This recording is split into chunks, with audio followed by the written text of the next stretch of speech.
Oi, gente. Então, meu nome é Maria Aparecida, dona desse canal aqui que você tá vendo agora. E eu quero responder as perguntas pra vocês.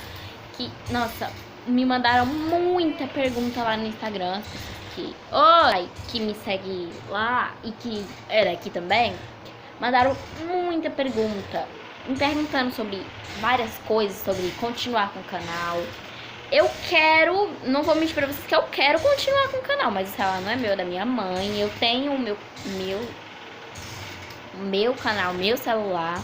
Vou botar o link pra vocês, gente. Bens a Deus, vou colocar o link pra vocês na descrição. Por favor, gente. Eu imploro pra vocês. É M-A-H-H Aparecida. Ma Aparecida. De Má não tem nada. Era pra ser Boa Aparecida, mas tudo bem. Gente, nossa. A percussão. Gente, teve muita pessoa me perguntando sobre vídeo daquele lá reproduzindo make da avó, perguntando sobre o meu gatinho, gente. Infelizmente, gente, eu não sei, infelizmente, é claro, ele cresceu.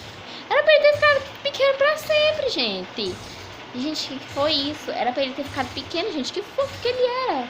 Mas ele tá vivo. Me perguntaram também se ele tá vivo. Ele tá vivo. Ele mora aqui comigo. Ele tá aqui comigo nesse instante. Não tá aqui. Mas eu vou chamar ele pra mostrar pra vocês. Ele cresceu e eu descobri que ele não é de raça. Mas isso não importa muito. Porque eu amo ele de todo jeito. Então, não importa muito. Tchau, tchau. Vou caçar ele, gente. Pra mostrar pra vocês como é que ele tá agora. Eu mostrei quando ele era bem criancinha. Ele tá desse tamanho agora, gente. Ó. Eu mostrei quando ele era criancinha. Hoje em dia ele nem quer mais ficar no meu braço. Também não sei porquê, mas não quer mais ficar no meu braço, não. E é isso, gente. Depois, se vocês quiserem que eu responda mais questionamentos que vocês se fazem ou não se fazem, me manda lá no direct do Instagram. Ou me manda, que eu sempre, toda semana eu tô colocando caixinha de perguntas. Meu Instagram é eu, Maria Aparecida, Dai, que é com H no Y, ou Y no final. E no meu TikTok é Ma Aparecida.